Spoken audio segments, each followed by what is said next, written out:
E aí, gente, tudo bem? Sejam bem-vindos e bem-vindas a mais um vídeo do Parabólica. Eu sou o Pedro Renó, professor aqui do Parabólica. Tô aqui para mais um vídeo. Hoje a gente vai falar sobre os franco-atiradores durante a Segunda Guerra Mundial.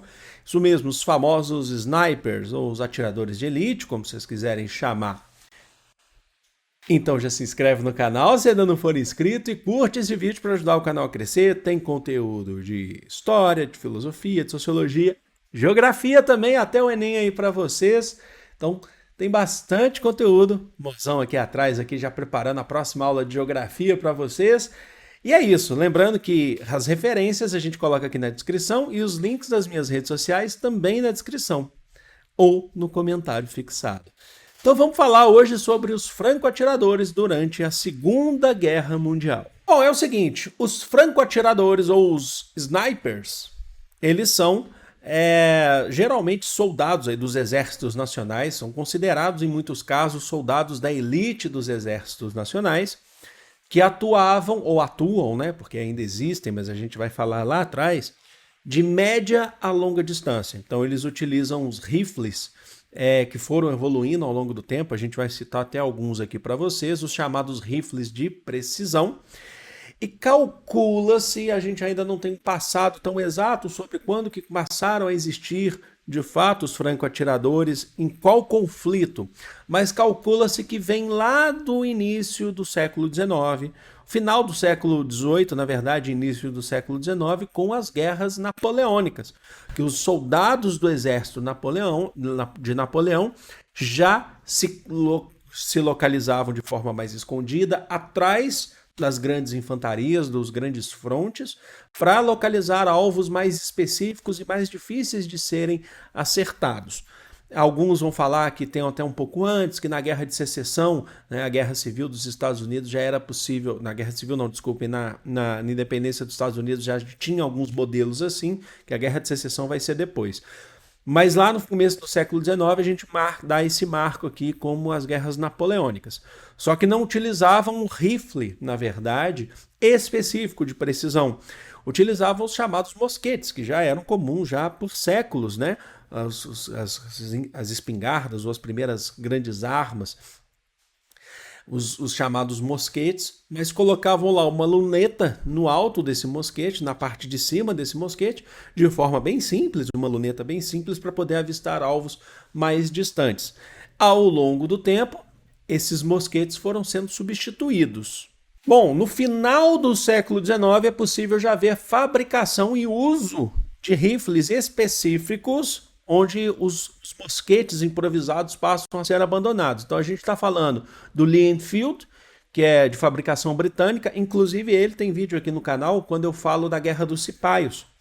A Guerra dos Cipaios é aquela guerra na Índia, e lá se utilizava o Lee Enfield. Essa guerra tem a ver com o sebo do animal, certo? Do bovino, porque eles precisavam utilizar o sebo para poder arrumar o rifle lá na Índia, tá? A gente está falando da Índia. Então os cipaios, que são os indianos que serviam no exército britânico, eles não gostavam disso, eles viam isso como um erro, eles tinham que abrir os cartuchos com a boca, e se utilizava inclusive o sebo do boi, o sebo do animal. E eles não gostavam disso, porque na Índia o boi é considerado sagrado. E é esse rifle, é um dos utilizados lá pelos cipaios, na Guerra dos Cipaios na Índia. Esse de fabricação britânica tem uma atuação muito forte entre o final do século XIX e início do século XX. A gente tem um de fabricação austríaca, que é o Mannlicher M1895. Assim, eu não entendo nada de arma, isso é importante, a não ser no jogo. No jogo eu gosto de jogar bastante, mas entender mesmo eu não entendo e acho muito bom isso. Sabe? Eu tenho orgulho de não entender de armas. E a gente tem também, depois a gente vai ter um rifle dos Estados Unidos, né? Você achou que a gente não ia falar dos Estados Unidos? Que é o fuzil M1903 Springfield, tá bom? Tem outros também, tem um de fabricação alemã, que é o Kar 98K, Esse, inclusive, tem muito jogo também, inclusive. Todos esses aqui a gente consegue achar algumas versões em jogos, às vezes mudam o nome. Mas esse aqui não é um vídeo de jogo, nem também de ficar falando sobre armas especificamente. A gente vai focar, é que eu estou dando uma introdução para a gente focar aqui na Segunda Guerra Mundial, entender o que eram esses atiradores na Segunda Guerra Mundial. Bom, aí a constante entra da utilização mesmo, a gente vê na Primeira Guerra Mundial, que vai de 1914 a 18, e principalmente na Segunda Guerra Mundial, que vai de 1939 a 45. Os atiradores de elite, ou os franco-atiradores, os países, né, eles tinham verdadeiras escolas de franco-atiradores. A Alemanha era muito comum. As duas grandes forças durante a Primeira e principalmente a Segunda Guerra Mundial são a Alemanha e a União Soviética, que tinham escolas de atiradores muito potentes. E o que a gente tem? Outros países trabalhavam muito com infantaria mesmo, com soldados com metralhadoras e tal. Os atiradores eram muito utilizados para derrubar alvos muito difíceis e, por exemplo, operadores de armas pesadas. Então, você, às vezes tinha uma pessoa com uma metralhadora montada, as metralhadoras pesadíssimas montadas, era muito difícil de acertá-los. Então, os fuzis de precisão, eles eram muito fortes para poder acertar essas pessoas. Então, às vezes, as artilharias antiaéreas, então acertar essas pessoas. Então, era muito interessante, muito importante ter esses atiradores. Sem contar quando eles entravam em conflito. Às vezes você tinha o chamado X1, né? Então você tinha, às vezes, um atirador que entrava em conflito com um outro atirador inimigo e eles tentavam se encontrar no meio do campo de batalha a longa distância, de média a longa distância. Bom, um ponto importante para a gente destacar aí, um ponto importante para falar da importância dos atiradores de elite durante essas guerras, é que essas guerras eram lentas. Tanto a Primeira Guerra Mundial quanto a Segunda Guerra Mundial eram guerras bem lentas. O que eu estou querendo dizer? Muitas trincheiras no campo de batalha. Muitas trincheiras. Então, a gente tem exércitos, infantarias que ficam muito tempo parados em trincheiras por condições do terreno, por questões de impossibilidade de avançar por conta do exército inimigo que o aguarda do outro lado. Então os atiradores eles sempre tentavam encontrar os alvos para poder limpar o caminho ou ajudar a limpar o caminho para com que as infantarias continuem a caminhar, a andar. Principalmente Primeira e Segunda Guerra Mundial mesmo, porque a gente sabe que tinham muitas trincheiras. A Primeira Guerra Mundial é muito conhecida por ser uma guerra de trincheiras, mas a Segunda também tinha muitas trincheiras. Então são exércitos mais lentos, que às vezes param por conta da neve, tem que cavar ali suas trincheiras, os batalhões usavam lá, sempre andavam com uma pá para poder cavar as trincheiras, e os atiradores faziam reconhecimento do terreno. Mas vamos citar aqui alguns dos atiradores. Eu sei que muitas vezes aqui não é um top, tá? Não é um top para citar atiradores, o top 1, top 2, a gente vai citar alguns dos mais importantes aqui, e que eu acho que tem uma história bem interessante aqui para vocês. Eu fiz um shorts recentemente, um Reels no Instagram, um TikTok, né? Mas eu fiz um recente falando sobre ele vai ser o primeiro a ser citado aqui, que é o soviético, o Vassili Zaitsev, que recebeu inclusive o filme, né? O Enemy the Gate. Mas o Vassili foi um que aprendeu a atirar desde criança com seu avô nos Montes Urais. Eu fiz esses shorts aqui, eu falei sobre isso. Ele entrou na Segunda Guerra Mundial pelo Exército Vermelho, né? Um soldado soviético, não como atirador, mas depois ele passou a ser um atirador, principalmente quando chega naquela batalha sangrenta do fronte oriental, da frente oriental, que é a Batalha de Stalingrado, que vai de 1942 a 1943. Essa batalha é definitiva para os avanços soviéticos contra os alemães, que depois disso os alemães eles passam a ser encurralados até a chamada Batalha de Berlim. Existem logicamente outras batalhas, e os soviéticos foram varrendo os nazistas do mapa naquele período até chegar em Berlim e ter a rendição da Alemanha. O Vassili, na Batalha de Stalingrado, ele matou cerca aí de 225 militares, soldados alemães, incluindo aí 11 atiradores de elite que foram inclusive levados para Stalingrado para poder combater o Vassili, que ele começou a ficar famoso ali na guerra, o soldado que matava os nazistas e tal, matava vários, ele contava, fazia uma conta pessoal, O Vassili faleceu nos anos 90, então ele contou muita história, ele escreveu um livro, ele falou sobre isso, tinha um diário de guerra dele. E ao longo do restante da guerra, o Vassili matou aí mais ou menos aí um pouco mais de 400 soldados alemães, além da Batalha de Stalingrado. Bom, se a gente for pensar em número, eu falei isso para vocês que não é um tópico, né? Desculpem, tomar água aqui.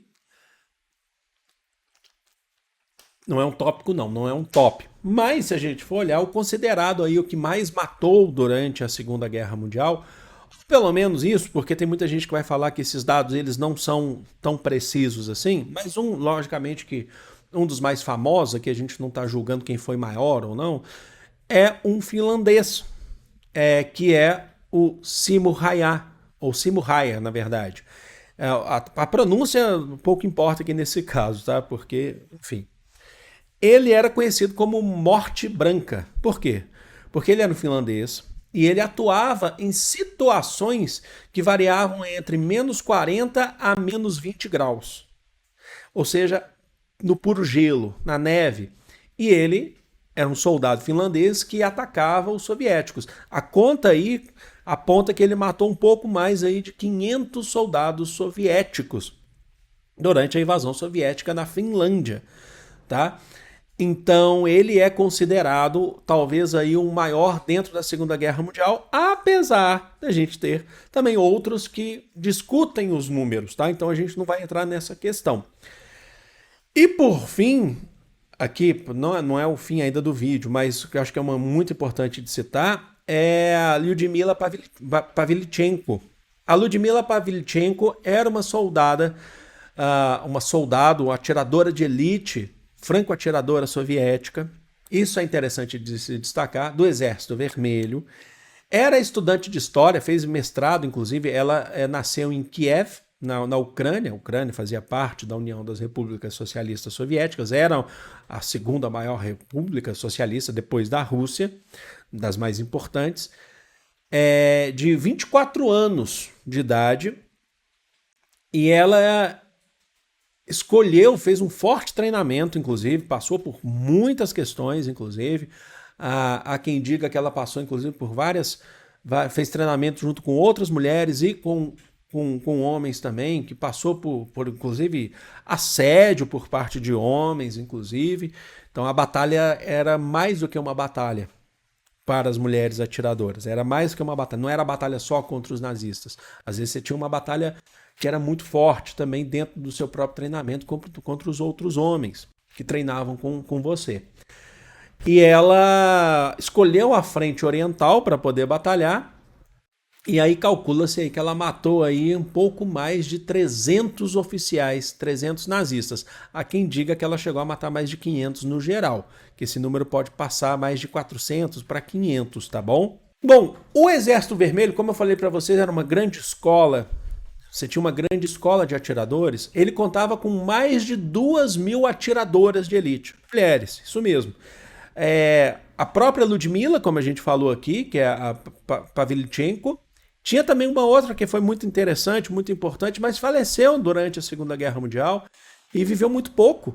Faleceu aos 20 anos de idade, que é a Rosa Shanina, Rosa Iegorovina Shanina. Desculpem aí a pronúncia. Ela faleceu com apenas 20 anos de idade, já no processo ainda durante a guerra também. Matou aí mais ou menos 60 soldados nazistas aí, foram responsabilidade do fuzil. Eles usavam, geralmente os russos usavam um fuzil, um Mosin, né? Um fuzil russo, um rifle russo, né? De fabricação russa mesmo, um Mosin. É interessante destacar isso, a utilização de mulheres, porque outros exércitos usavam muito pouco mulheres no fronte de batalha. Tá? A Alemanha mesmo usava muito pouco. As mulheres soviéticas, elas se alistavam no Exército Vermelho, e isso é interessante de colocar aqui para vocês, poderiam optar qual que seria a frente, né, ou a atuação delas durante o processo de guerra, ou enfermagem, que você tinha muitos, né, e isso em outros exércitos tinham também, é só você ver filmes, séries, ler livros sobre isso, ou escolhiam também aviação. As mulheres soviéticas, elas eram muito importantes na aviação soviética durante a Segunda Guerra Mundial, ou para serem membros do fronte das infantarias, sendo utilizados como atiradoras de elite. Tinham muita precisão, passava por um treinamento rígido para isso, certo? Aí você fala assim, poxa, mas eram obrigadas a irem para o fronte? Não. A Pavlichenko, inclusive, nos seus próprios relatos pessoais, ela fala da escolha entre a enfermagem e o fronte de batalha, que ela optou pelo fronte. Há uma questão que eu acho que é muito importante destacar aqui, não é o tema do vídeo, mas é porque, como a gente está falando nisso, é o próprio conceito do que é ser soldado dentro de uma União das Repúblicas Socialistas Soviéticas. O conceito de soldado, o soldado é o cidadão. Assim como se fala lá no hino da Internacional, façamos greves de soldados, né? O exército de Lenin, tem várias referências em relação a isso. A guerra é o período de Stalin, tá? Eu falo Lenin como não falo o exército de Lenin na Internacional, mas é um conceito. O exército soviético, não de Lenin, porque não é pessoal. Mas a ideia do cidadão ser o próprio soldado que defende a sua pátria, que defende a sua nação, é um conceito que leva a essa questão de optar entre a enfermagem, que é uma atividade extremamente importante em qualquer situação, ou ir para o fronte. E naquela altura, muitas atiradoras entenderam que era melhor ir para o fronte, utilizar da sua prática, do seu treinamento, para matar os inimigos. E os inimigos estavam batendo na porta, que eram os soldados alemães, principalmente quando a gente fala da Batalha de Stalingrado, tá bom? Então é isso, gente. Espero que vocês tenham entendido, espero que vocês tenham gostado. Falamos aqui um pouco sobre os atiradores de elite durante a Segunda Guerra Mundial. E é isso, um pouquinho da história aí, que acho que é bem interessante da gente pensar, tá bom? Vou ficando por aqui, amo vocês, é de todo o coração do mundo. Grande beijo, fui!